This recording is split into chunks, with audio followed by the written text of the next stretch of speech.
welcome back to your very own show, Movie Biz.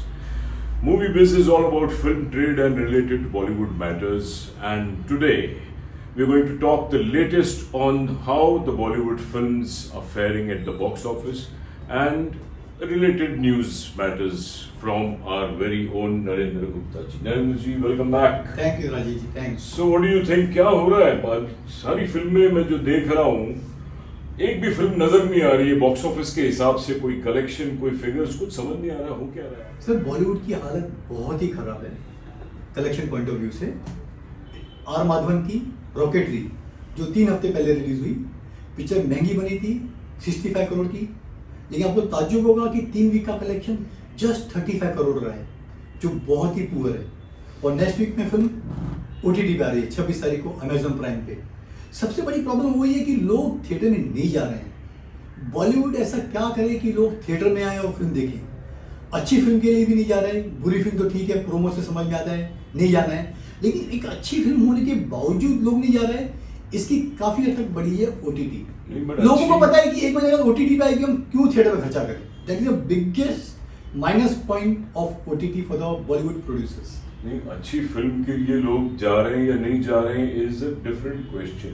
मैं ये पूछना चाहता हूँ कि जो हमारे इतने बड़े बड़े फिल्म स्टार्स हैं, जो इतना करोड़ों में पैसे लेते हैं, उनकी वजह से फिल्म में जा रहे हैं कि नहीं जा रहे हैं? What is happening? आज हिट में देख रहा हूँ कलेक्शन 0, मैं तापसी पन्नू की कलेक्शन देख रहा हूँ 0, आदित्य राज कपूर क्या और रॉय कपूर उसकी कलेक्शन 0। तो व्हाट इज हैपनिंग? ये स्टार्स का इनिशियल ड्रॉ जिसकी वजह से हम स्टार्स को इतना पैसा देते हैं, उसका क्या हो रहा है? What do you think? Sir, star system जहाँ तक मेरी समझ है खत्म हो चुका है।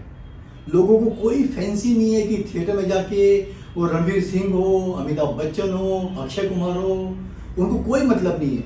उनको एक अच्छा लार्जर देन लाइफ कोई कंटेंट नजर आ रहा है तो जा रहे हैं। जैसे कि हॉलीवुड फिल्म आपकी डॉक्टर स्ट्रेंज चली, आपकी थॉर चली, आपकी KG, हाँ एग्जैक्टली। तो people want the content which is larger than life and has full of entertainment. लोग उसी पे खर्चा करने को तैयार है, बाकी स्टफ उन्होंने पूरी तरह से नकार दिया है। सर, तो क्या हमारे सब स्टार्स ने मिलकर कुछ फैसला किया है कि हमको अपनी प्राइस 50% कम करनी चाहिए या 75% कम करनी चाहिए, या प्रोड्यूसर्स को हेल्प करना चाहिए कि भैया आप बनाओ, हम आपके साथ पार्टनर्स हैं, बाद में नहीं तो प्रोड्यूसर तो बर्बाद हो जाएंगे, इंडस्ट्री बंद हो जाएगी, ताले लग जाएंगे। What is the latest on this? मुझे नहीं लगता है कि स्टार सामने से आके बोलेंगे कि हमारी कीमत कम करो। ये तो प्रोड्यूसर को चाहिए कि उनको लगे कि रिकवरी मॉड्यूल नहीं है तो स्टार को फोर्स करें, भैया अपनी कीमत आधी करो या कमीशन बेसिस पे काम करो। आज एक सिंपल सा लॉजिक है, अगर कोई 100 करोड़ की फिल्म बनती है तो 75 करोड़ कॉस्ट खाली आर्टिस्ट का है और मेकिंग पे सिर्फ 25 करोड़ खर्चे हो रहे हैं। Let's listen to the collections के ऊपर हमारा ध्यान ही नहीं जा रहा, क्योंकि है ही नहीं, बिल्कुल ही 0 है, बोलने लायक नहीं है। मगर फिर भी क्योंकि हमारा शो बॉक्स ऑफिस कलेक्शंस की बात करता है, हम जानना चाहेंगे what is the collection of hit, खुदा हाफिज और क्या पिक्चरें आई हैं जो तो नाम रॉकेटरी की बात आई थी, खुदा हाफिज 2 वीक पहले, उसका कलेक्शन 2 वीक का लेस देन 15 करोड़ रहा, जो कि काफी खराब है। कुमार मंगत इंडस्ट्री में 30 सालों से हैं और आप उनकी फिल्मों का ट्रैक रिकॉर्ड देखेंगे तो सामने 90% पिक्चर फ्लॉप दी है। पता नहीं वो क्या सोच के प्रोजेक्ट बनाते हैं कि फिल्म हिट नहीं होती है, फ्लॉप पे फ्लॉप दिए जा रहे हैं। और लेटेस्ट उनकी फ्लॉप पिक्चर है खुदा हाफिज।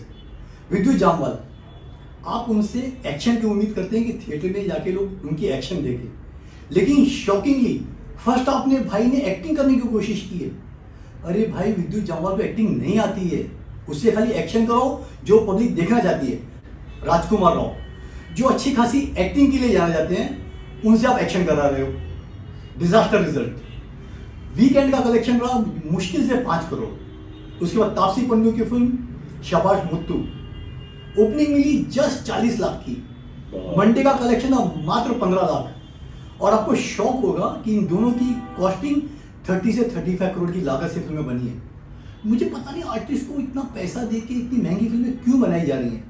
आई थिंक सबसे ज्यादा ये स्टार्स को खुश कर रहे हैं। स्टार्स के सबसे बड़े फैंस मेरे को लगता है ये प्रोड्यूसर्स हैं और वो फाइनेंसर्स हैं जो प्रोड्यूसर्स को सपोर्ट करते हैं और इस तरह पैसा बर्बाद कर रहे हैं। Today I would like to request all our Hindi film stars, Bollywood stars to please, I'm pleading, come down to reality.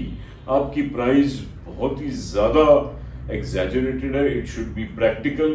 bring down to at least 75 to 80% or become a partner with the producer. नहीं तो ये industry कहाँ जाके गिरेगी, क्या होगा? Theatres का हाल बुरा है, कलेक्शंस बुरे हैं. Please note this and put it on your record that you have to reduce the prices. इन 2 फिल्मों के अलावा 2 फिल्में और आई टॉप के डायरेक्टर्स की, जिनकी एक टाइम में बॉलीवुड में धाक थी. मिस्टर राम गोपाल वर्मा, उनकी फिल्म आई लड़की. इतनी डिजास्टर रिजल्ट था लड़की का. फर्स्ट डे का कलेक्शन बोलते 5 लाख भी नहीं था. विक्रम भट्ट जुदा होके भी, राज जैसी सुपरहिट फिल्म दी, आवारा दीवाना पागल, कितनी फिल्में दी हैं.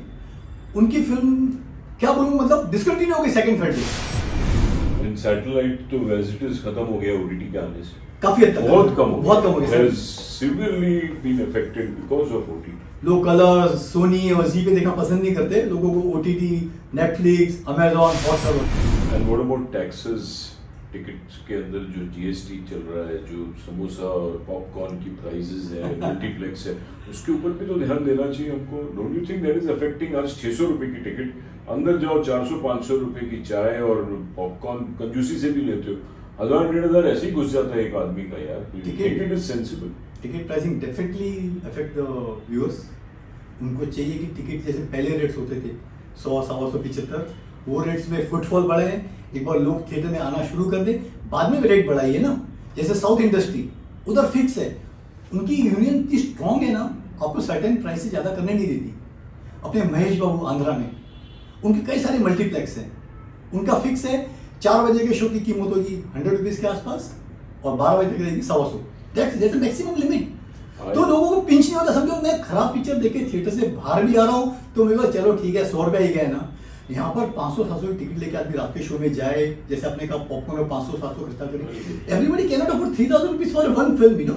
It's too much. तो ticket pricing they need to consider. I would like to request again to the film industry leaders, हमारे जो इम्पा के हैं, गिल्ड के, इनको मिलके एक अपनी लॉबी बनानी चाहिए, रिप्रेजेंट करना चाहिए इंडस्ट्री को कि जीएसटी, टैक्सेस, सबका हमको 100% रिलीफ मिलना चाहिए फॉर एटलीस्ट कमिंग 5 years, ताकि थिएटर बिजनेस खड़ा हो, हिंदी फिल्म इंडस्ट्री खड़ी हो, बॉलीवुड खड़ा हो. नहीं तो I can see a very dark future if we don't get help from the government. Government also has to come forward and help. Sir जहाँ तक मेरी समझ है ना, बॉलीवुड की एसोसिएशन बहुत कमजोर है.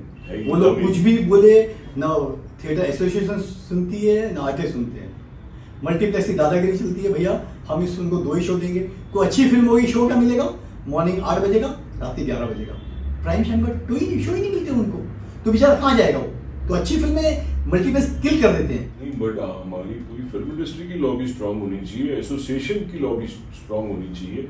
गवर्नमेंट को समझ में आना चाहिए. आप बोलोगे नहीं, दूध मांगोगे नहीं, तो माँ थोड़ी ना दूध देने वाली है. रोते रहो. हमको जाना पड़ेगा. We will have to present this picture of Bollywood, what is happening. Box office is zero today compare to what the money is being invested in films. अगर हम ये प्रेजेंट नहीं करेंगे तो how will they understand what we are going through. It's a very miserable shape today Bollywood. बस यही है main बातें. हमारी फिल्म इंडस्ट्री की जो हालत है उसको देख के वाकई में हम बहुत दुखी हैं. हम चाहते हैं कि गवर्नमेंट हमारी तरफ नज़र डाले, हेल्प करे. फिल्म स्टार्स, सारे जो टॉप के स्टार्स हैं हमारे, जो सो कॉल्ड जो इनिशियल ड्रॉ लेके देने वाले स्टार्स हैं, उनको देखना चाहिए कि क्या इनिशियल ड्रॉ आ रहा है और कैसे हमको सोशल वर्क करना चाहिए, हेल्प करना चाहिए कि प्रोड्यूसर जिंदा हो जाए, फिल्म इंडस्ट्री बच जाए. That's it. I think with that ray of hope. ये स्टार जो हमारे 50 करोड़ 75 करोड़ फीस मांगते हैं, उनकी फ्राइडे का 12 बजे का शो फुल नहीं होता है. तो आपको लगता है क्या हक बनता है उनको 50 करोड़ 75 करोड़ फीस मांगने का? उनकी फिल्म की ओपनिंग मिलती है 150-2 करोड़. जैसे राजकुमार राव की बात कर लें, फर्स्ट डे क्या उसका लगा है ओपनिंग, किसका? हिट फिल्म का 1.25 करोड़ का. और क्या लेते हैं फीस? राजकुमार राव की अनऑफिशियल 15 से 17 करोड़ की फीस है उनकी. बात चलो 10 भी है, तो do you think it is fair? Definitely not. Do you think it is fair to take 10 crores and give collection of 1.5 lakh? वो बोलेंगे नहीं यार, फिल्म का कंटेंट ठीक नहीं था, फिल्म अच्छी नहीं. फिल्म अच्छी अगर बननी है और कंटेंट अच्छा बनना है तो क्यों हम स्टार्स को लेंगे और क्यों 10-10 15-15 करोड़ देंगे? फिर कोई नए लड़के को लेके भी बना सकते हैं हम. फिल्म की पब्लिसिटी पे खर्चा करेंगे. फिल्म ही अच्छी पूरी बनानी है तो फिर what are stars doing? Absolutely, I agree with you. So I think this is a major question which we should all ask ourselves and get up, wake up. Bus with that note of discouragement which will become encouragement if we correct ourselves. It's true, yeah. Let's call it a day. Yeah. See you again. All the best. Thank you. Ciao.